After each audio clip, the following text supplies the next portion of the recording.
세상에 많은 사람들이 있지만 성경적인 관점에서 볼 때는 두 종류의 사람밖에 없습니다. 하나는 하나님을 믿는 사람, 하나는 하나님을 모르고 자기를 의지하며 살아가는 사람. 이 두 부류의 사람이 있는데 이제 하나님을 믿는 사람을 크리스찬이다, 뭐 기독교인이다 이런 표현을 많이 씁니다. 그래도 사람들은 일반적으로 생각할 때 기독교인이다 그러면 교회 다니는 사람, 뭐 예수 믿는 사람 이제 이렇게 생각을 합니다. 맞는 말이죠. 맞는 말이긴 한데 그러면 교회 다 다니면 그 사람들이 다 정말 하나님의 자녀가 맞는가, 또 구원이 보장된 사람이 맞는가 하는 문제에 있어서는 이제 좀 더 깊이 들어가 봐야 됩니다. 왜냐하면 교회는 다니고 있지만 실제적으로 마음속에 하나님을 온전히 믿지도 않고 또 그분의 뜻대로 살지 않는 사람도 꽤 많기 때문입니다. 그래서 어디까지가 진짜 그리스도인인가, 또 어디서부터는 그리스도인이 교회는 나와도 그리스도인이 아니라고 말할 수 있겠는가, 이런 것들을 우리가 영적인 것까지 다 판단해서 말하기는 어렵습니다. 그러나 이제 점검할 수 있는 가이드는 우리가 제시할 수 있습니다. 그래서 그냥 다른 사람 볼 거 없이 내가 정말 그리스도인이 맞는가 라는 것을 남이 이야기해서 당신은 그리스도인이요 하는 걸 보니까 당신은 그리스도인이 아니요 라고 이렇게 말하는 건 신경 쓸 필요 없고, 성경이 우리에게 말하는 가이드라인을 제시합니다. 이거 한번 확인해봐라, 저거 한번 확인해봐라 하고 확인해보라고 주시는 것들이 있어요. 여기 로마서에는 그게 이제 몇 가지가 나와 있습니다. 그 중에 하나가 뭐냐 하면 우리 안에 성령님이 계시는가, 우리 안에 성령님이 계시는가 하는 것들을 확인을 해보라는 겁니다. 각자가 확인을 해보고 내 안에 성령님이 계시면 나는 구원받은 사람이 맞고요. 내가 아무리 교회를 열심히 하고 또 교회를 오래 다녔다 하더라도 내 안에 성령님이 계신다는 생각이 없으면 그 사람은 아직 성령이 없다고 본다면 아직은 하나님의 백성이라고 볼 수가 없는 것이요. 남들은 나를 기독교인이라고 봐도 성경은 나를 아직 기독교인이라고 인정을 못한다는 겁니다. 그래서 이제 이런 우리 자신을 점검해 볼 수 있는 이런 가이드라인, 이런 질문들을 가지고 우리 자신이 정직하게 한번 돌아보면 내가 진짜 하나님의 자녀인가, 구원받은 하나님의 자녀인가 아닌가 하는 것들을 알 수 있습니다. 지금 우리가 로마서 말씀 계속 수요일마다 말씀을 생각하고 있는데요. 지금 계속 흐름을 어디로 가고 있냐 하면 성령에 관한 이야기입니다. 지난주에는 우리가 육으로 사는 삶과 또 성령으로 사는 삶에 대해서 생각했습니다. 하나님을 기쁘시게 하는 삶은 성령으로 사는 삶이다. 즉 내가 예수님을 믿을 때 예수님을 영접하지요. 세례 받을 때 예수님 내 마음의 주인으로 왕으로 오십시오. 이제 내가 당신을 나의 삶의 왕으로 모십니다. 라고 모실 때 예수님이 들어오실 때에 그 예수님이 바로 이제 그분의 영이 성령이십니다. 그래서 예수님 영접하면 성령님이 오신 것, 동일한 말로 이해하면 된다고 말씀을 드렸습니다. 이제 이 예수님이 성령님이 우리 안에 오셨는데 문제는 그 다음부터 내가 살아가는 데 있어서 성령님이 오셨으니까 내가 하나님의 자녀가 맞다, 그리고 난 천국에 갈 것이다 확신하는 거 분명히 맞고요. 이게 옳은 겁니다.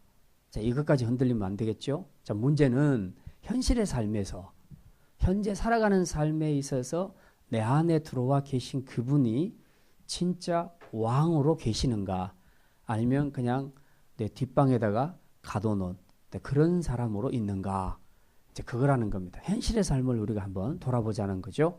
그래서 왕으로 모셨는데 왕이 왕좌에 앉아 계시지 않고 그 왕좌에 내가 앉아 있다면 이제 다시 원상복귀 시켜야 된다는 겁니다.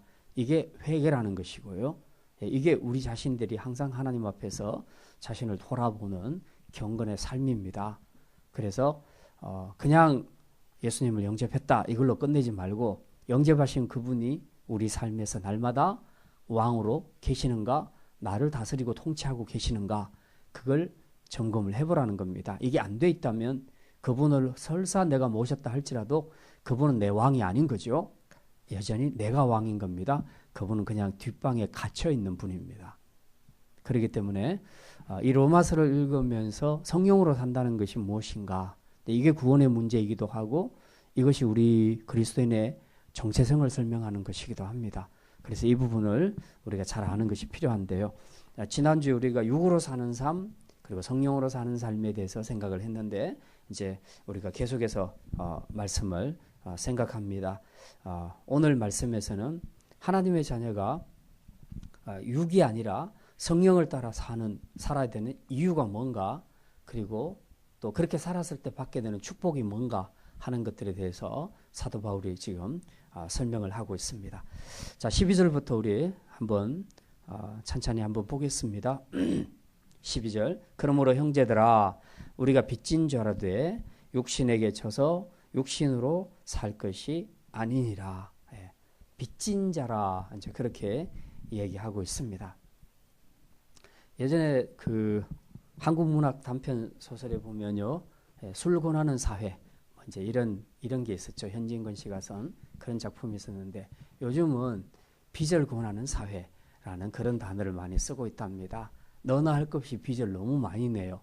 그래서 개인도 살기 위해서 빚을 내고, 그리고 어떤 단체들, 또 사업들은 말할 것도 없고 사업하는 사람들도 빚을 내고, 그리고 심지어는 국가도 다 빚을 내죠.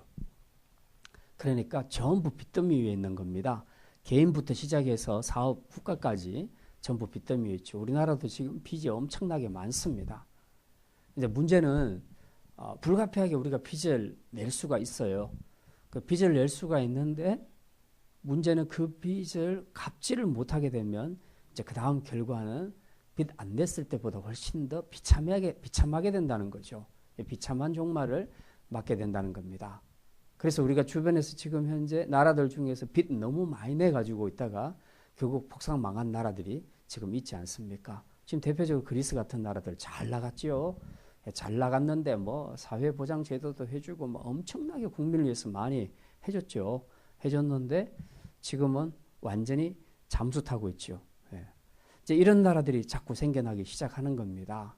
그러니까 이 빚을 진다는 게 그 건설적인 의미에서 이제 더 나은 미래를 위해서 뭐 10보 진보를 위한 뭐 인류보 후퇴 뭐 이런 관점에서는 좋은 건데 이제 마지막에 이것을 다 갚아내야 되는데 그렇지 못하면 이게 이제 엄청난 파국을 가져오게 된다는 겁니다. 그래서 사실 빚지고 사는 것은 마음에 굉장히 큰 부담이 되죠. 늘 어떤 압박감이 있습니다. 내가 이 빚을 언제 다 갚을까? 이거 갚지 못하면 어떻게 될까? 하는 그런 생각들 때문에 이제 밤에 잠자는 것도 밤잠 설치고 자는 그런 경우들이 굉장히 많지요. 자, 그래서 할 수만 있으면 빚은 안 지는 것이 좋다. 자, 그런 얘기를 많이 합니다. 그런데 오늘 본문에 보면요, 여기 우리 성도들을 향해서도 너희들이 빚진 자다. 이제 그렇게 말합니다. 여기 보니까 그러므로 형제들아 우리가 빚진 자로 돼. 우리가 저나 여러분이 다 빚졌다고 얘기합니다. 이게 무슨 빚을 졌냐? 예수 믿으면서 무슨 빚 졌냐? 예수 안 믿었을 때는 빚 안 졌다고 생각을 했는데 예수 믿는 순간에 우리 다 빚쟁이가 됐다는 겁니다. 이 빚이 뭐냐 하는 거죠. 그게 바로 우리 죄 때문에 예수님이 대신 이 땅에 오셔서 우리 모든 죄를 다 뒤집어 쓰시고 십자가에 죽으신 일입니다.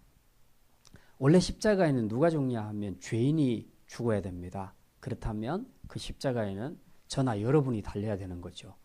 그래서 죄의 값은 사망이라 모든 사람은 자기가 지은 죄를 따라서 다 형벌을 받아야 됩니다. 그래서 죽으려면 예수님이 아니라 우리가 십자가에 죽어야 되는 겁니다. 그런데 그 모든 인류 중에 단 한 명도 살아남을 사람이 없더라는 거죠. 하나님 보시기에. 그래서 결국은 인생들 전부 십자가에 매달기 시작하면 하나도 남김없이 인류가 완전히 다 씨도 다 말라버릴 정도가 되니까 이제 하나님께서 그렇게 할 수 없으니까 대신 우리를 위하여서 죽을 그런 사람을 찾았던 거죠. 세상에는 없더라. 세상에는 의인이 없나니 하나도 없더라. 그래서 결국 하나님께서 자기 아들을 보내시기로 한 겁니다. 그래서 그 아들을 십자가에서 대신 죽게 하셨죠. 예수님 자신은 죄가 없지만 우리 모든 죄를 다 뒤집어 쓰게 하시고 죄인으로 정죄하시면서 너는 죄인이니까 죽어야 한다 하고 하나님이 심판하시는 것이 십자가입니다. 그러니까 예수님께서 십자가에 돌아가실 때에 이제 그런 말씀을 하시죠. 테텔레스타이, 이제 다 이루었다. 한글 번역은 다 이루었다. 테텔레스타이라고 말하는데 그 말의 뜻은 원래 내가 빚을 다 갚았다 하는 뜻입니다. 그 빚을 갚았다는 거죠. 무슨 빚? 우리 인간들이 죄로 인해서 죽어야 되는데 그걸 죽지 않도록 대신 다 갚아주셨다는 겁니다. 예수님께서 대신 다 갚아주셨어요. 그리고 그 예수님이 대신 우리 죄를 다 갚아주실 수 있도록 자기 아들을 내어주신 분이 하나님이시라는 겁니다. 그래서 우리는 내가 안 죽고 대신 예수님이 죽었으니까 이제 우리는 예수님께 대해서 빚졌고 그리고 또 예수님을 보내서 그렇게 해주신 하나님 앞에 우리가 빚진 자라는 겁니다. 그래서 이것을 또 그 요한서신에서는 우리는 사랑의 빚진 자다 이제 그렇게 표현합니다. 어쨌든 우리가 예수 믿으면서 저나 여러분이 전부 빚쟁이가 됐는데 그게 바로 예수 생명으로 나같이 비천한 죄인이 용서받고 하나님의 존귀한 자녀가 되었으니 이 빚을 어떻게 우리가 다 갚을 것인가, 이 사랑의 빚을. 그래서 우리 모두는 다 빚쟁이라고 이제 그렇게 얘기합니다. 사도 바울이 지금 하는 얘기가 그 얘기죠. 우리가 다 빚진 자로 돼. 그런데 우리가 육에 대해서 빚진 것은 아니다. 육은 우리가 쭉 계속 말씀을 생각했지만 육은 우리로 하여금 항상 이렇게 그 우리 본성을 따라 죄를 짓도록 만들지 않아요. 그러니까 이것에 대해서 우리가 빚진 것은 없다는 거예요. 그래서 우리가 육신에게 져서 육신대로 살 것이 아니니라. 우리가 빚진 분은 하나님이에요. 예수님께 빚졌지 우리 육에 빚진 것이 아니라는 거죠. 그러니까 이제 빚 탕감함을 받은 우리의 입장에서는 앞으로 우리가 어떻게 살 것인가, 누구를 따라 사는 것이 맞겠느냐. 두 개밖에 없다. 하나는 나를 건져주신 이 빚을 탕감해 주신 그분의 뜻을 따라 살 것인가, 아니면 여전히 내가 왕에 대해서 내 육신을 따라 살 것인가 하는 거죠. 사실은 이 내 육 때문에 예수님이 십자가에 죽으셨잖아요. 그러니까 우리가 다시 또 이것으로 돌아가서 이것에 져서 육신대로 살아서는 안 된다는 것을 사도 바울이 이야기하는 겁니다. 그 남는 것은 하나죠. 나의 빚을 탕감해 주신 그분의 뜻을 따라 사는 것이 맞다는 거죠. 그게 뭐냐? 이제 그것을 좀 더 상세하게 설명합니다. 13절에 너희가 육신대로 살면 반드시 죽을 것이로되 영으로서 몸의 행실을 죽이면 살리리. 육신대로 산다. 즉 옛날처럼 우리 육은 항상 어떤 죄의 본성을 가지고 있습니다. 그래서 자꾸 어떤 것을 보면 탐심이 일어나고 갖고 싶고 누가 날 건드리면 치고 싶고 때리고 싶고 죽이고 싶고 이제 이런 생각들, 이게 다 육의 반응들이죠. 그런데 이걸 육신대로 사는 것을 바로 이제 그렇게 사는 것을 우리 육신대로 사는 것이라고 말합니다. 육신대로 살면 그 결과가 뭐라고 말합니까? 반드시 죽을 것이다. 사망에 이를 것이다. 근데 영으로서 몸의 행실을 죽이면 살리니, 즉 영으로서, 즉 성령으로서 그 성령의 힘을 얻어서 우리의 몸의 행실을 죽이면 살리니. 몸의 행실을 죽인다는 것이 무슨 말입니까? 갈라디아서 5장 19절에 보면요, 그게 이제 상세하게 잘 나와 있습니다. 로마서 거기 펴놓으시고요, 뒤에 조금만 더 넘기시면 고린도 후서 다음에 갈라디아서가 나오는데요.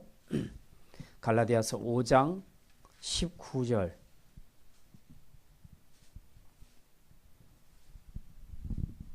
(5장 19절부터 21절까지) 갈라디아서 5장 19절부터 21절까지 우리 같이 읽겠습니다. 육체의 일은 분명하니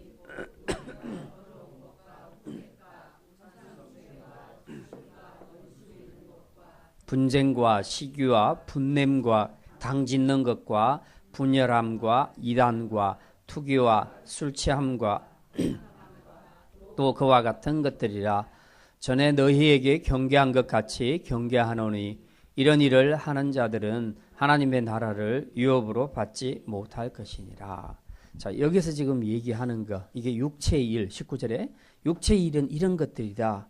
이게 바로 지금 로마서 방금 전에 읽었던 여기서 말하는 몸의 행실을 죽이라 할 때 몸의 행실이 바로 이겁니다. 우리 몸의 행실은요, 항상 이런 것들로 나타난다. 음행, 더러운 것, 호색, 우상숭배, 주술, 원수 맺는 것, 분쟁, 시기, 분냄, 당짓는 것, 분열, 이단, 투기, 술취함, 방탕함.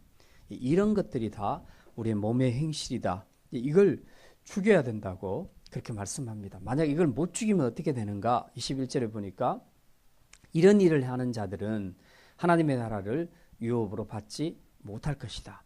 말하자면 천국에 못 들어간다. 지금 이야기를 하고 있습니다.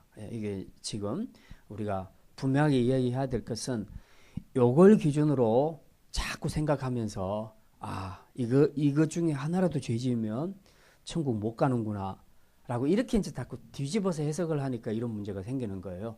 자, 그런 것이 아니고 아까도 말씀드렸지만 우리 안에 성령님을 모셨습니다. 우리가 모셨다면 왕으로 모셨으니까 이제 그분의 뜻을 따라 우리가 살아야 되는데 그렇게 살지 않고 여전히 내 생각대로 내가 왕이 돼서 산다는 겁니다. 그럴 수 있다는 거죠.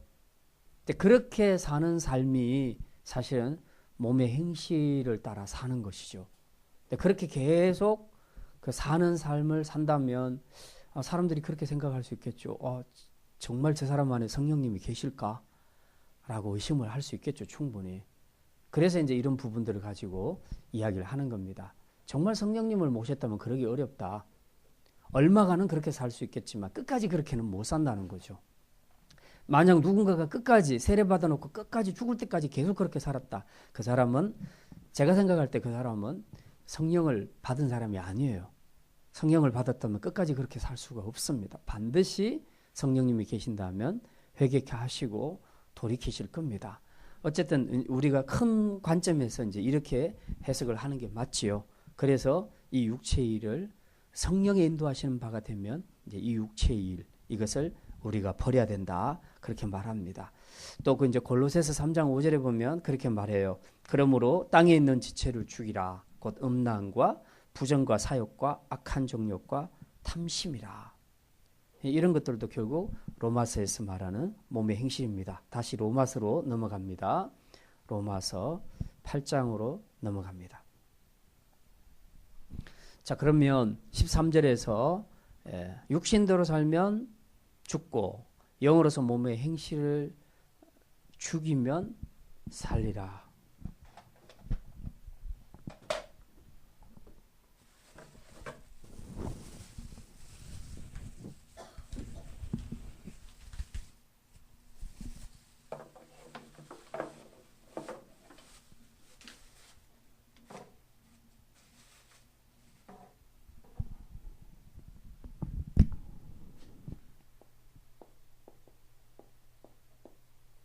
육신대로 사는 것, 또 영으로서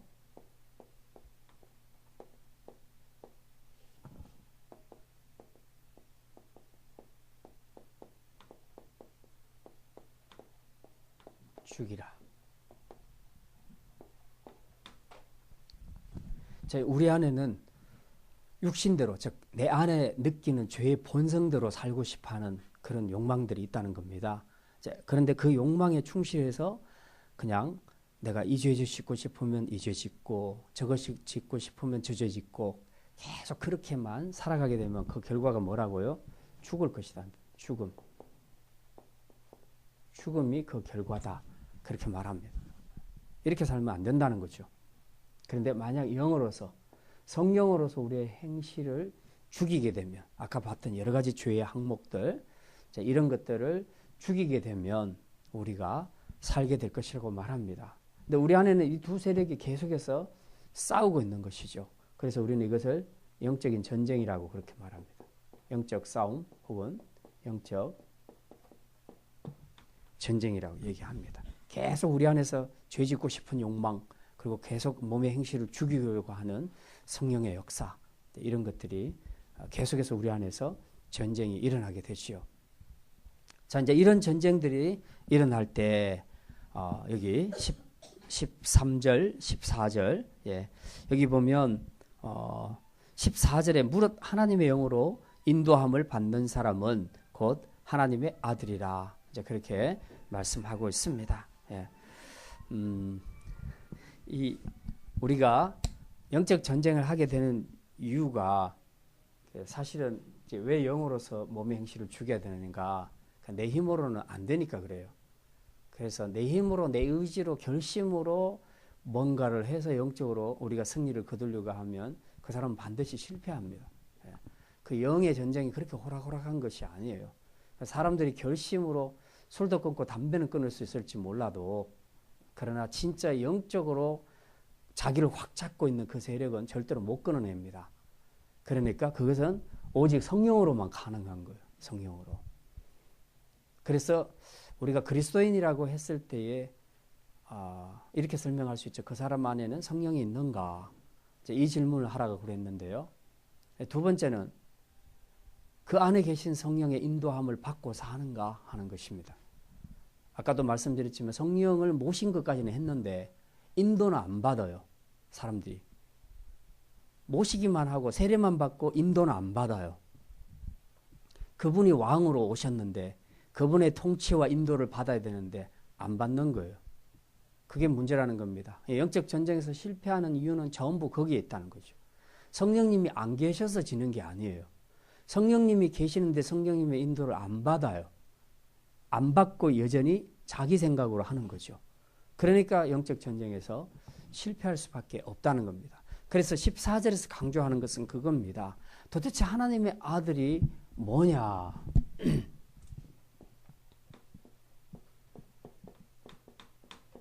하나님의 아들을 설명할 때 어떻게 설명하느냐 하면 여기 14절에 뭐라고 말합니까? 하나님의 영으로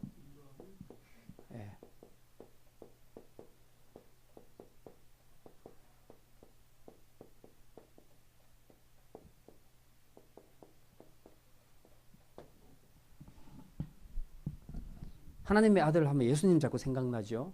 말고 예수님 말고도 하나님이 양자를 많이 두셨어요. 이 땅에.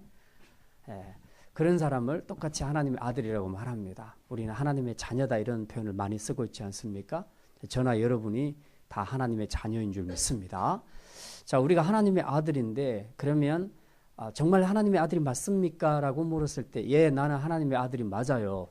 라고 말할 수 있으려면 뭘 확인을 해야 되냐 하는 거죠. 요걸 확인해야 된다. 로마서에서 14절에서 8장 14절에서 말하는 하나님의 아들됨의 증거 가이드라인을 제시하는데 뭘로 제시하냐? 너 하나님의 영으로 인도함을 받고 있니? 이걸 묻고 있는 겁니다.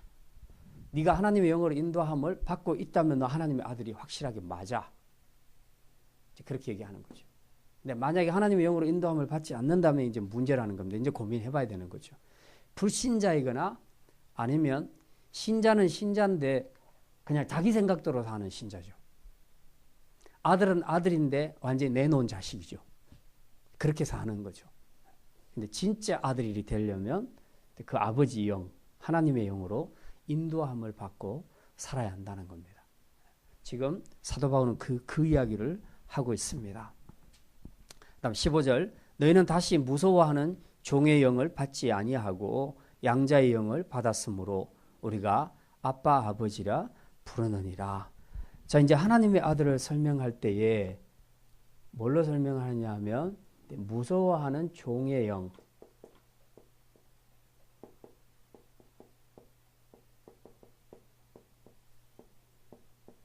두 종류의 영이 있어요.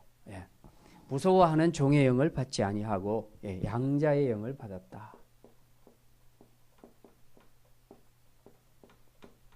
양자의 영이라는 것은 아들의 영과 같은 단어입니다. 아들의 영. 같은 단어예요.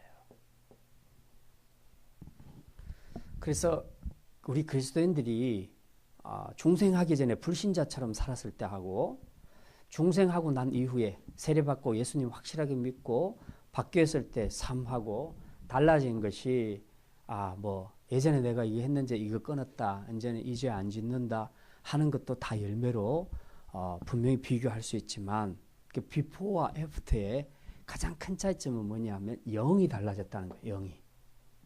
영이 달라졌다. 전에는 우리가 무서워하는 종의 영을 받았다. 종은요, 주인과의 관계에서 그 사랑이라는 것을 느끼기가 힘들어요. 신분관계, 위계질서가 아주 확실한 곳에서는 특히 종은 주인이 시킨 대로 하는 것이 종이죠.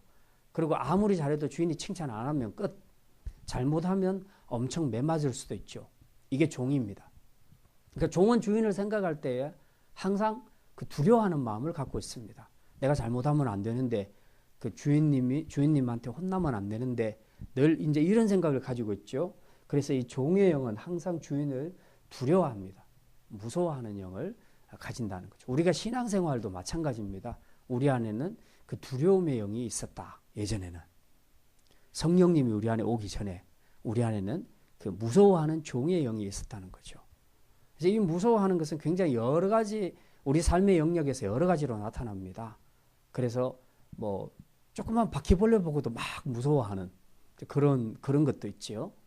그 다음에 무슨 어디 혼자 길을 지나갈 때 막 갑자기 무서운 생각이 나고, 그리고 무서운 영화에서 봤던 막 귀신들 같은 것들이 막 생각나고, 그런 것들뿐만 아니라 우리가 살아가면서 미래에 대한 두려움, 이런 것들도 되게 많지요. 이런 것까지 다 포함해서 우리를 어쨌든 두렵게 하는 것들이 있다는 거죠. 그 다음에 말씀대로 살려고 하는데도 불구하고 자기가 온전히 순종하지 못할 때, 저 같은 경우 그 율법주의 성향이 강한 교회에서 자랐기 때문에 더 많이 그랬죠. 그래서 저는 천국에 대한 확신도 없이 날마다 그 말씀 지키려고 애를 쓰고 노력하며 그렇게 살았습니다. 그러니까 마음에 평안이 없었어요. 평안은 없고 늘 오늘도 하나님 앞에 매맞을지도 않았는가, 이것만 체크하고 있는 거죠.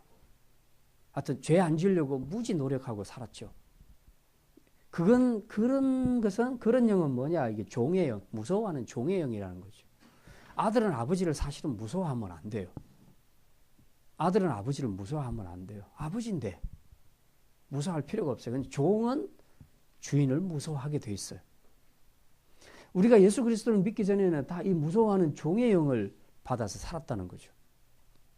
그러나 이제 그 아들 예수 그리스도를 영접하고 난 다음부터는 우리 안에 아들의 영이 우리 안에 들어왔다. 그래서 아들의 영이 들어왔으니까, 자, 이건 이제 굉장히 중요한 건데요.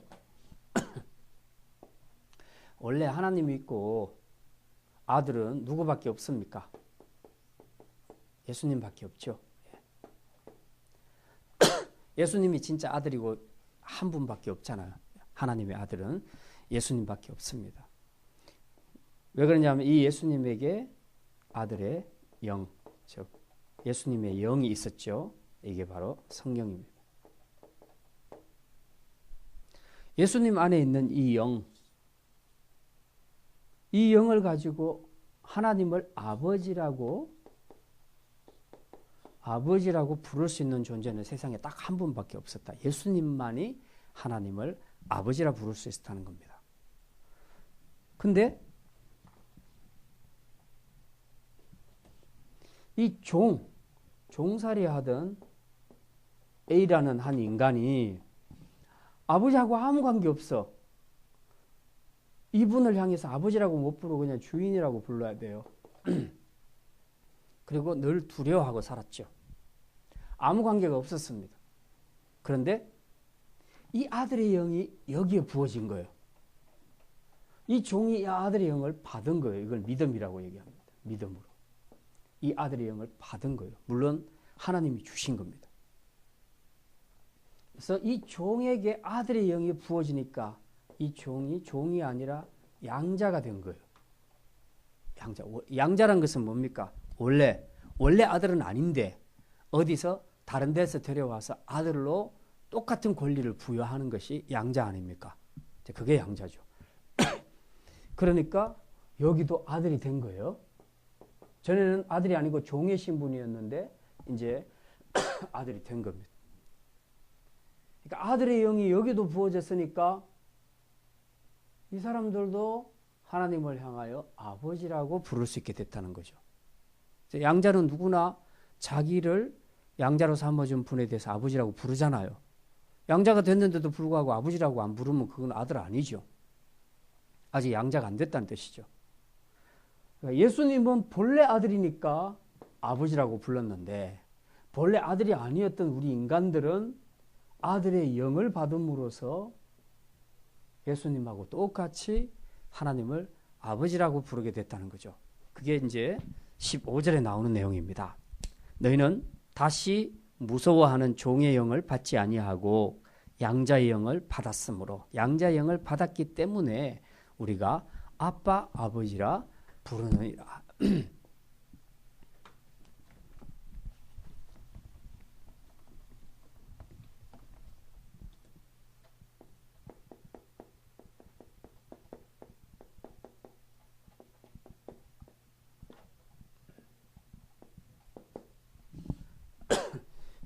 이게 이제 성경에서 원래 아람어입니다. 아람어인데 헬라어 성경 들어오면서 이제 헬라어화가 됐지만 이제 원래는 아람어입니다. 그 고난절에 보는 그 영화 있잖아요. 참혹한 영화. 패션 오브 크라이스트. 네. 그 영화에 보면 예수님께서 겟세마네 동산에서 마지막 기도하실 때 보면 아빠라는 단어를 쓰고 있습니다. 이게 이제 아빠예요. 예. 근데 이게 참 재밌죠. 이 아빠가 우리 한글에도 똑같이 아빠예요. 발음이. 아람어도 이걸 아빠라고 읽고요. 우리도 아빠라고 읽어요. 예. 그러니까 이 언어가 참 신기하죠. 예. 똑같이 가지고 있는 그 비슷한 단어들이 있습니다. 표현들이. 근데 이 아빠라는 단어, 이제 우리 한글로 우선 봤을 때 아빠하고 아버지하고 어떤 것이 더 친근감이 있나요? 아빠가 더 친근감이 있죠. 예. 그러니까 꼬맹이들이 한 5살짜리, 6살짜리가 아버지를 부를 때 아빠 이거 줘. 이렇게 얘기하는 거하고 아버님 이걸 주십시오. 주시겠습니까? 이렇게 얘기하는 거하고 굉장히 다르지 않겠습니까? 여러분이 부모인데 5살짜리 아기가 와서 아버님 이거 드시겠습니까? 이렇게 얘기하면 얼마나 마음이 이상하겠어요. 왠지 낯설고 왠지 거리감이 있죠. 아빠 하면 훨씬 더 친근감이 느껴지는 겁니다. 예. 이건 진짜 아들이 아버지하고 관계에서 격이 없을 때, 예. 이 사랑이 아주 친밀하게 일어날 때만 부르는 용어가 아빠라는 단어예요. 아들이 아버지를 부를 때 정말 아버지가 무섭고 두렵고 막 거리가 먼 그런 아버지가 아니라 정말 친밀한 아버지. 여러분 중에서도 혹시 아들하고 아주 친밀하신 분이 있습니까? 우리 교회에서는 백종창 군이 대표적인 그런 케이스예요. 백종창 군은 자기 아버지하고 정말 이런 관계예요. 보니까 그 친구처럼 막 지내요. 그러니까 얘가 자기 아버지에 대한 이야기를 하는 걸 보면 얘가 하나님을 사랑하기가 되게 쉽겠다라는 생각을 해요.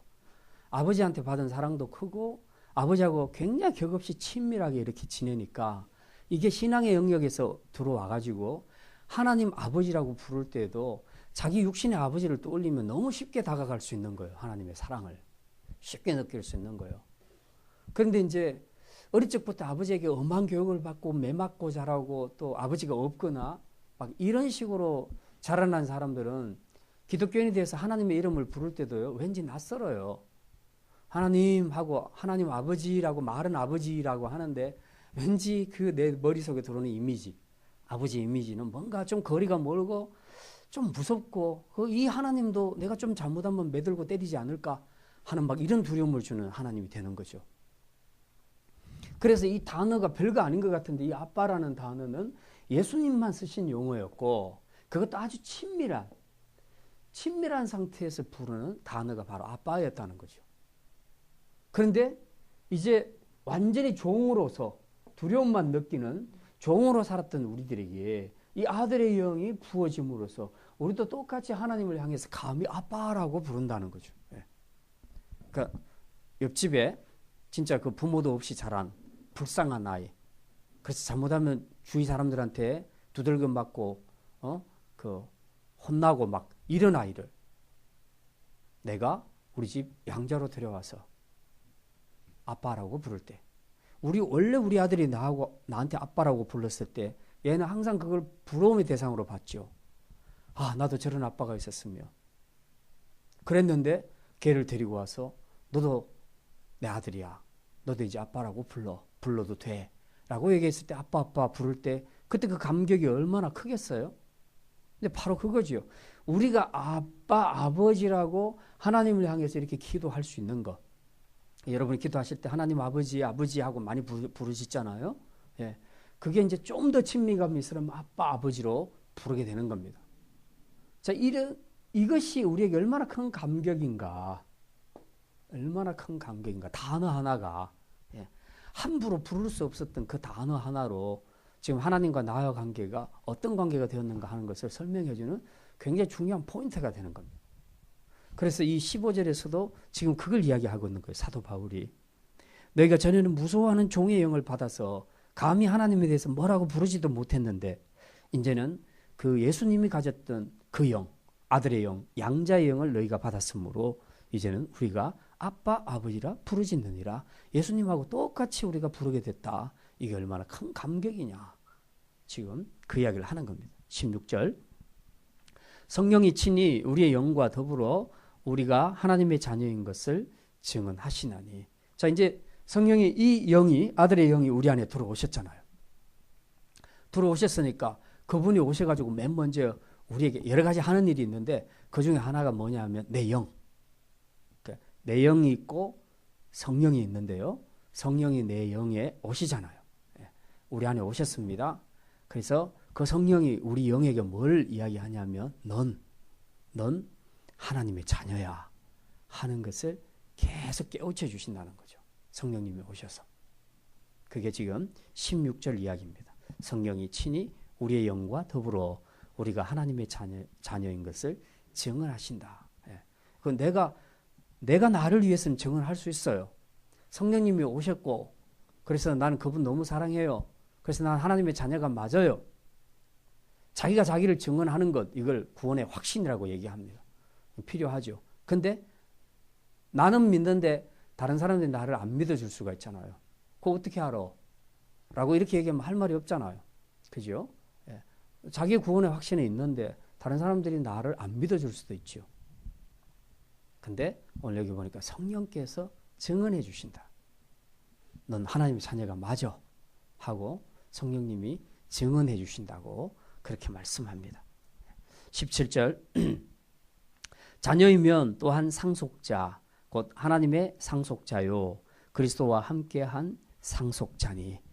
자, 이제 이 아들이 됐습니다. 이제 이 아들이 된 사람들에게 주어지는 권리가 있다는 거죠. 그게 바로 상속자가 되는 겁니다. 상속자. 아들이 말만 무늬만 아들이 아니고요. 아들에게는 상속이 주어집니다. 상속이. 그러니까 어떤 사람이 살아있다가 죽는데 자기 자식이 하나도 없다. 그러면 이제 상속자가 될 사람이 없잖아요. 그럼 뭐 사회 기부하든지 그건 자기가 알아서 하는 것인데 정말 내가 상속하고 싶은 아들이 하나 있다. 하나 있었으면 좋겠다. 라고 생각하게 되면 어떤 형태로든 찾겠죠. 그래서 다 둘러보고 제일 마음에 드는 그 남의 집 자식이라도 제일 마음에 드는 사람을 데려올 수 있는 거죠. 돈 주고 사서 데려올 수 있는 거죠. 본인의 동의를 받고. 그렇게 아들로 입적이 되는 순간 이제 이 사람이 가지고 있는 어마어마한 재산은 전부 이 아들 것이 되는 겁니다. 어쨌든 양자가 됐으니까 법적인 권리를 취득했으니까 이제 이 아들은 상속자가 되는 것이죠. 엄청나게 많은 재산을 받게 되는 것이죠. 자, 지금 이 그 양자 삼는 이야기를 가져오게 된 배경은 어디냐면 당시 1세기 때, 1, 2세기 때 그 로마 사회에서 일어난 일들입니다. 로마 사회에서는 우리가 아는 것처럼 이 귀족층, 부유층들이 있고 나머지는 다 노예들 이제 이렇게 구성이 되어 있습니다. 근데 이 부유층들이 잘 살기 시작하고 누리기 시작하면서 그 자식을 잘 낳지 않는다는 겁니다.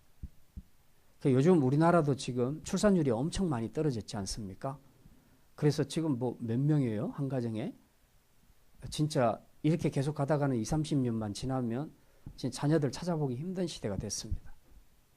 저희들이 학교 다닐 때, 초등학교 다닐 때 한 반에 70명이었어요. 제가 기억하거든요. 많을 때 72번까지 있었어요. 근데 요즘 애들은 30명이래요. 30명. 근데 점점 이것도 줄어들어가고 있대요. 지금 인구가 엄청 줄었다는 얘기죠.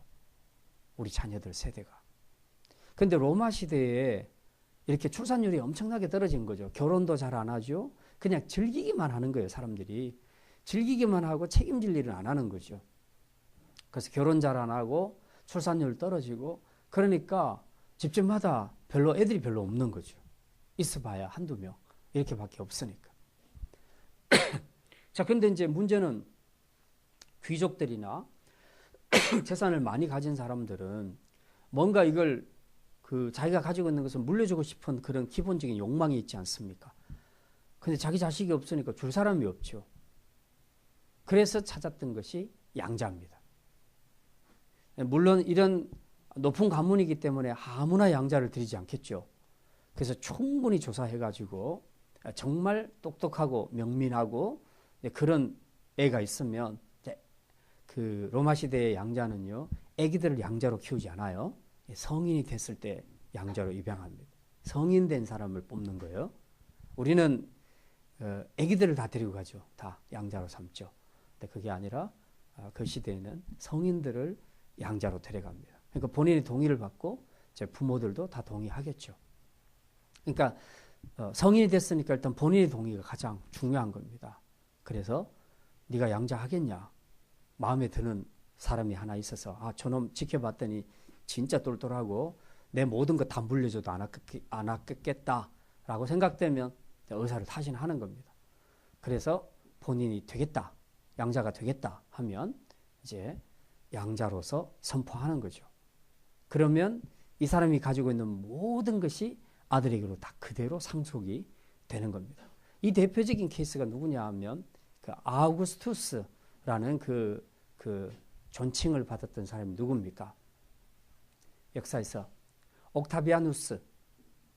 이 옥타비아누스가 말하자면 그 당시의 왕이 누구였어요? 옥타비아누스가 이 사람의 그 양자로 들어가게 됐죠. 시즈 케사르, 케사르의 양자로 들어갑니다. 옥타비아누스가. 그래서 그 모든 지위를 다 이제 물려받는 그 준비를 하게 되죠. 그 나중에 자기가 스스로 아우구스투스, 존엄한 자, 이제 그 칭호까지 받게 되죠.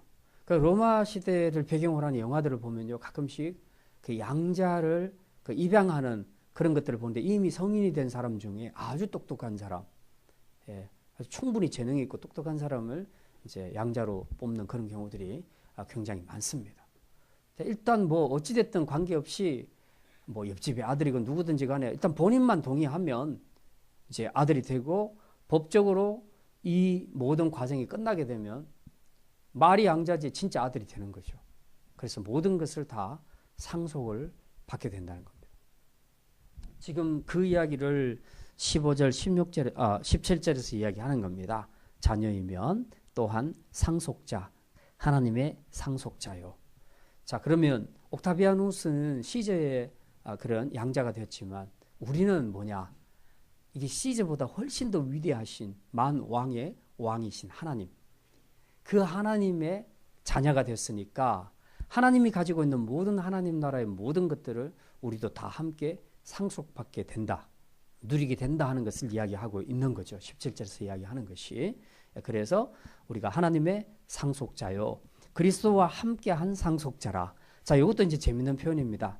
아까 원래 하나님을 아버지라, 아빠 아버지라 부를 수 있었던 분은 예수님밖에 없었다 그랬잖아요. 근데 그 아들의 영이 우리에게 주어지니까 우리도 똑같이 하나님을 아빠 아버지라 부를 수 있게 됐다 했죠.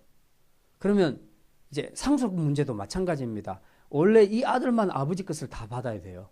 예수님만 하나님 나라를 다 이어받는 겁니다.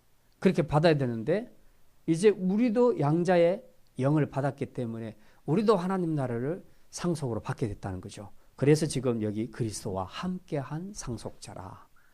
이게 굉장한 거 아닙니까? 본 아들이 있는데 다른 아들이 양자 입양돼서 와서 본 아들과 똑같이 지금 상속받는 상속자가 되었다니까 이게 어마어마한 혜택이죠.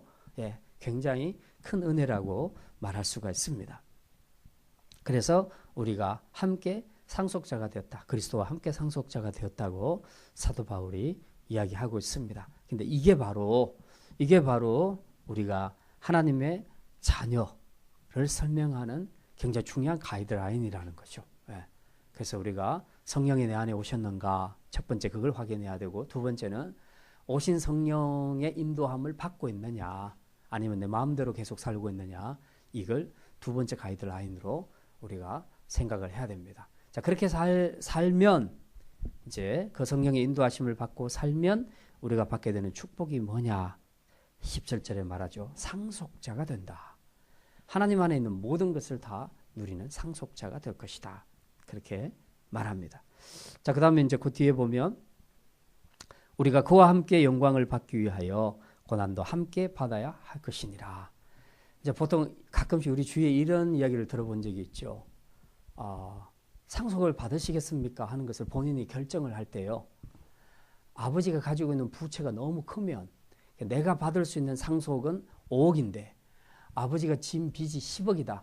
그러면 내가 상속 받는 게 좋아요? 안 받는 게 좋아요? 안 받는 게 좋죠. 그래서 그때는 상속 포기각서를 쓰는 겁니다. 포기각서를 쓰게 되면 아버지의 부채가 나한테로 영향을 못 미치게 되는 겁니다. 그런데 종종 이제 이런 걸 모르고 그냥 모르고 상속을 받게 되면 지금 5억 받아서 좋아라고 했는데 나중에 막 덜쳐보니까 뭐 여기저기서 아버지가 빚진 것이 막 10몇 억이 나왔다 그러면 다 갚아야 되는 거예요. 이게 보통 힘든 것이 아니죠. 그러니까 상속자가 된다는 것은 꼭 좋은 의미만 있는 것이 아니라는 거죠. 아버지의 모든 것을 다 받는다는 뜻이거든요. 그게. 그러니까 지금 우리는 금융 문제에 있어서는 우리가 그런 것들을 선택해서 이 빚이 너무 크다. 그러면 그냥 안 받고 말지. 내가 뭐 아버지 빚 안고 평생을 그렇게 빚쟁이로 살 수는 없잖아요. 그때는 상속 포기 각서 쓰는 것이 낫습니다. 그게 낫죠. 자, 근데 하나님 나라 상속자가 되는 것도 똑같아요. 하나님 나라 상속자. 하나님 안에 있는 모든 것을 우리가 다 누릴 수 있는데 그런데 동전의 양면처럼 따라오는 것이 있다는 거죠. 그게 뭡니까? 우리가 그와 함께 영광을 받기 위하여. 이게 이제 좋은 의미에서 상속자가 받게 되는 것을 이야기하는 겁니다. 그런데 뭐도 받아야 된다? 고난도 함께 받아야 될 것이라. 그래서 우리가 하나님의 아들이 된다는 것, 양자가 되었다는 것, 그래서 하나님 나라의 모든 유업을 받게 되는 상속자가 된다 할지라도 꼭 기억해야 될 것은 좋은 일만 있는 것은 아니다. 여기에는 고난도 함께 따라온다. 왜? 이것이 나쁜 일이긴 하지만 궁극적으로 우리를 세울 겁니다. 왜냐하면 예수님이 그 고난을 치셨기 때문에 이제 우리도 동일하게 예수 믿는 제자라면 그 스승이 받으신 모든 고난을 우리도 다 받게 된다는 거죠. 그래서 예수님이 받으신 영광을 우리가 마지막 날 받게 될 때 그때 이 과정에서 예수님께서 받았던 고난도 우리도 함께 이 땅에서 받아야 된다. 그래야 마지막에 그 영광을 누릴 수 있게 된다는 거죠. 아버지 빚진 것은 하나도 안 갖고 영광만 보겠다. 그건 잘못된 거죠. 그러니까 영광도 안 보고 고난도 안 받든지 아니면 영광 받으려면 고난도 같이 받든지 그래야 된다는 거죠. 우리가 하나님 나라 상속자가 된다는 것은 바로 이런 것을 이야기합니다. 그래서 고난 없이는 영광이 없다. 그래서 no cross, no crown. 고난 없는 영광이 없다. 우리가 믿음의 길을 걸어갈 때 자칫하면 어떤 교회에서는 그런 것들을 얘기합니다. 예수 믿으면 받을 복만 자꾸 이야기합니다. 예수 믿으면 복 받아요. 우리 자녀들이 뭐 좋은 학교 가요. 다 취직돼요. 결혼 좋은 파트너 만나요. 부자가 돼요. 사업하면 성공해요. 안 아파요. 아파도 나아요. 계속 그 이야기만 하는 겁니다. 고난에 관한 이야기를 하나도 안 해요. 복음의 반쪽도 아니에요. 그거는. 진짜 복음은 고난도 함께 받는 것이 복음입니다. 왜? 예수님이 고난 받으셨으니까. 이게 지금 영적인 전쟁이거든요. 우리가 하나님의 아들로 산다는 것은 영적인 전쟁이에요. 사단은 계속해서 우리가 하나님의 아들로 못 살게 하려고 해요. 그 지위 누리지 말라고 그래요. 계속해서 우리에게 무서워하는 종의 영으로 그렇게 살도록 그걸 원한다는 겁니다. 그런데 우리가 어느 날 세례받고 하나님 편으로 그쪽으로 가서 옮겨가서 줄을 서니까 사단이 가만히 안 놔두는 거죠. 계속 공격을 하는 거죠. 그렇게 해서 영적인 싸움이 계속 일어나는 겁니다. 이 영적인 싸움이 일어나는 과정에서 많은 고난 그리고 순교 이런 것들이 나타나게 되지요. 지금 우리 청년부들 중에서는 진짜 그런 애들이 있어요. 다 대학교 들어가가지고 영적 싸움을 막 치르는 겁니다. 지금 우리가 일반적으로 생각할 때에 대학교 들어가서 무슨 영적인 싸움을 할까? 기껏 해봐야 뭐 이렇게 그 애들이 범죄하기 쉬운 유혹, 쾌락 이런 것들과의 싸움이겠지. 그게 아니고요. 그냥 학문에서 바로 부딪히는 거예요. 교수들하고. 바로 부딪혀서 막 진화론으로 뭐 아니면 요즘 그 동성애나 뭐 이런 것들로 계속 공격을 하니까 애들이 너무 힘들어하는 거죠. 수업 시간마다 괴로워하는 거죠. 교수하고 붙어야 되니까. 그게. 이게 영적인 전쟁 아니에요? 하나님의 아들로 산다는 것이 그냥 복만 누리고 이 땅에서 그냥 부자로 살고 이런 것이 아니잖아요. 하나님의 아들의 영을 가졌기 때문에 이 영을 싫어하는 사단의 세력들과 싸움에서 우리가 필히 고난도 받을 수 있다. 충분히 고난받을 수 있다. 불이익을 당할 수도 있다. 어려움을 당할 수가 있다. 환난과 핍박을 당할 수 있다. 그래서 때로는 순교를 당할 수도 있다. 근데 이걸 같이 받아야 된다는 거죠. 이걸 받을 때에 마지막 날 우리는 그 하나님 나라 유업을 받게 될 것이고 그 영광도 함께 보게 될 것이라고 말합니다. 그러니까 상속자가 하나님 나라 상속자가 된다는 것은 이런 양면성을 가지고 있다는 것을 분명히 알아라 라고 사도 바울이 지금 이야기를 하고 있는 겁니다. 자, 이제 오늘 말씀은 여기까지 마치고요. 한 가지만 말씀드립니다. 아버지, 하나님을 아빠, 아버지라고 부른다는 이 대목에서 우리가 신앙생활을 할 때 이제 뭐 여러분은 직접 아버지요, 하나님 아버지라고는 불러도 아빠라고는 잘 안 부르시죠? 아빠라고는 용어는 잘 안 부릅니다. 뭐 그 용어는 그렇다 치더라도 중요한 것은 아버지라고 불러도 실제로 여러분이 하나님에 대해서 아버지로 느끼는가? 우리가 하나님 아버지하고 기도는 하지만 진짜 아버지로 느끼는가? 영적으로? 근데 그분과의 관계에서 내가 친밀함을 느끼는 아버지인가? 아니면 여전히 가까이 하기에는 먼 당신, 낯설고 두렵고 조금만 잘못하면 매들고 때릴 것 같은 그런 아버지로 생각하면서 아버지하고 기도하시는지 우리가 이것들을 좀 생각해 볼 필요가 있습니다. 그래서 아빠, 아버지라고 우리가 기도하고 호칭을 부를 때 정말 중요한 것은 아버지와의 친밀함입니다. 친밀함. 이게 있어야 됩니다. 이게. 만약에 여러분이 지금 신앙생활 하면서 기도하시면서 이게 못 느껴진다면 이제 앞으로 이 부분이 지금 회복이 돼야 됩니다. 하나님 아버지는 계속 부르고 있는데 계속 두렵고 낯설고 막 이래가지고 뭐 하나님께서 무슨 은혜와 무슨 복을 주시겠습니까? 일단 하나님과 가까워져야 되지 않겠습니까? 친밀해져야 돼요.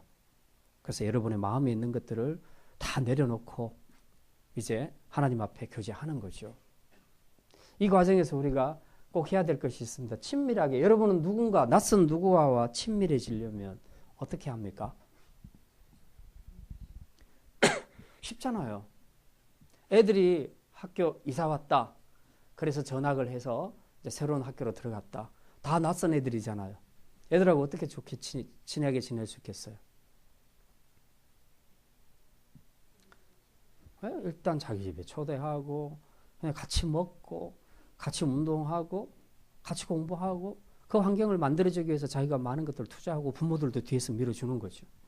그래서 우리 애가 처음 전학 갔다 그러면 친구들 몇 명 데려오라 하는 거죠. 막 초대해가지고 떡볶이 해놓고 막 이렇게 해서 주면 어린 애들은요 떡볶이 한 번만 먹으면 바로 친해져요. 근데 우리 어른들도 별로 다르지 않아요. 교회 생활할 때도 보면요 밥 같이 먹은 분들은 굉장히 친해요.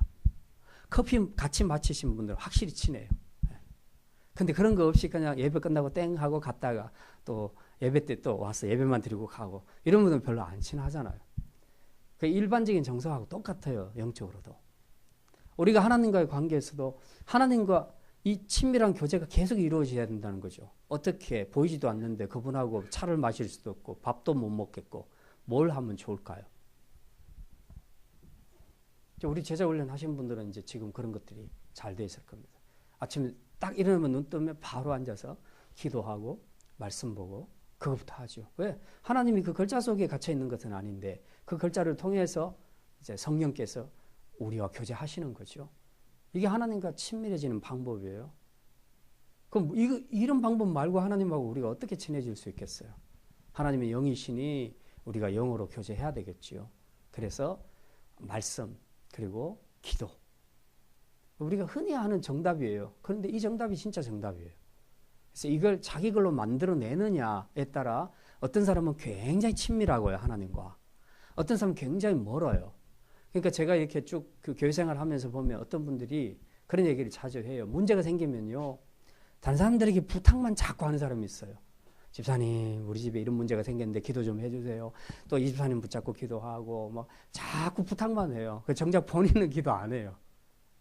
왜 그런가? 본인이 하나님하고 안 친해. 안 친하니까 자신이 없으니까 나 친한 사람들한테 자꾸 불러가지고 좀 문제 좀 해결해 주라고 그러는 거죠. 그건 맞는 얘기죠. 근데 언제까지 그러겠냐고요. 본인이 친해야죠, 먼저. 급할 때 이 사람들 없으면 어쩔 거예요. 그러니까 주님과 빨리 친해져야 된다니까요. 예. 이게 우리가 신앙생활하는데 굉장히 중요합니다. 예. 그 다음에 이제 우리가 자녀라는 의식을 확실하게 가지고 있어야 됩니다. 사탄은 가끔씩 그럽니다. 야, 너 뭐 세례는 받았는데 사는 거 보니까 영 아니다, 내가 봐도. 근데 남들도 봐도 너 아니라고 말하겠다. 웬만하면 이제 교회 그만 다녀라. 부끄럽지도 않냐. 막 이제 이렇게 나오는 경우들도 많습니다. 그러니까 생각해보고, 그래, 내가 생각해도 이건 좀 아닌 것 같아. 그냥 아싸리 깨끗하게 내가 교회 안 나가는 게 훨씬 나을 것 같아. 이게 신사적인 것 같아. 근데 뭐 잘 믿는 척하고 나와가지고 뭐 그냥 뭐 주여하고 뭐 어쩌고 하는 거, 이건 정말 나도 속이고 남도 속이는 것 같아. 요걸 결론으로 내리는 사람들이 있어요. 이게 대단히 잘못된 겁니다. 예수님 영접했으면 원래는 그 왕으로서 그분이 날 다스리도록 하는 것이 맞지만, 혹시 내가 그렇게 못했다 할지라도 그분을 모시고 다시 상석에 앉으십시오 하면 될 거 아니에요. 그분을 다시 앉히면 되잖아요. 내가 내려오고. 그런데 자기가 계속 거기 있으면서 끊어버리려고 하는 거예요, 자꾸 예수님과.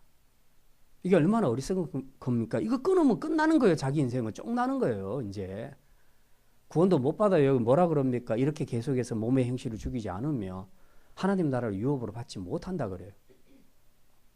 이게 되게 중요하다는 겁니다. 자녀 의식을 확실하게 가지셔야 됩니다. 첫째는 난 하나님의 자녀다. 이제 다만 내가 아버지로서 왕으로서 그분을 그 자리에, 그 통치하는 자리에 계시도록 해야 되는데 내가 그렇게 못했다 하면 그걸 우리가 회개해야 되는 거죠. 회개하면서 자꾸 그분하고 관계를 이루어 가다 보면 이게 될 건데, 할 건 아무것도 안 하고 끊는 것만 쉽게 맨날 끊는 거야. 교회 끊어야 되겠어. 주일학교도요, 이거 얼마나 어디서 배웠는지 맨날 그래요. 선생님, 나 내일부터 끊을래요, 교회. 뭘 끊어, 끊기는. 학원 끊듯이 그냥 막 끊는다는 거야. 그 끊는 것이 자기 죽음이라는 것을 모르는 거예요. 교회 끊는 거. 나 이제부터 교회 안 나가요. 뭐 안 할래요. 자기가 스스로 끊어내는 사람 있죠. 예. 정말 위험한 거예요. 그건 나 죽겠다는 거하고 똑같은 거예요, 그거. 그러니까 저는 가끔씩 그런 생각을 합니다. 뭐 우리가 볼 때 좀, 사람들이 볼 때 아유, 좀 계속 저렇게 살면 안 될 건데, 그런데도 꾸역꾸역 계속 나오는 사람은요, 예, 희망이 있는 사람이에요. 왜? 아직 그 줄 안 놨거든요, 그 사람들은. 그게 생명이 있는 줄 아니까 그 생명줄을 붙잡고 있어요. 끊는 사람보다, 그게 신사적이라고 생각하고 끊는 사람보다 훨씬 더 살아날 가능성이 큰 거죠. 그래서 우리가 하나님의 자녀로서의 인식을 가지는 것, 이거 굉장히 중요합니다. 이게 이제 구원의 확신이라고 또 말하고요. 그렇게 하는데 늘 순간순간 내가 누군가에 대한 정체성을 가지는 것, 이게 굉장히 중요합니다. 영적인 싸움에서 이기는 비결이에요. 그래서 자꾸 우리는 이걸 잊어버리잖아요. 내가 누군가를 잊어버려요. 그런데 어떤 위기 또 혹은 유혹 이런 것들이 찾아올 때마다 나는 하나님의 자녀야. 옛날에 뭐 공주병 뭐 그런 단어들도 많이 유행했었죠. 예. 공주병, 왕자병. 우리는 다 하나님 나라 왕자고 하나님 나라 공주병입니다. 그 공주병에 걸려도 돼요. 그 병 심각하게 걸려야 돼요. 예. 걸려가지고 이 의식이 강화되면요, 난 공주야 하는 순간에 어떻게 내가 구정물 속에 들어가서 놀겠냐고요, 공주가. 그렇지 않겠습니까? 더러운 데 가서 놀겠냐고요. 그러니까 내가 공주라는 의식, 왕자라는 의식, 고귀한 신분을 확실하게 인식하고 강화시키면 영적으로 봤을 때 저 타락한 더러운 삶, 그런 무리들과 함께 우리가 진흙탕 속에서 그렇게 사는 것에 대해서 자꾸 멀어지게 될 거라는 거죠. 그래서 우리 자녀라는 인식을 가지는 것이 굉장히 중요합니다. 예.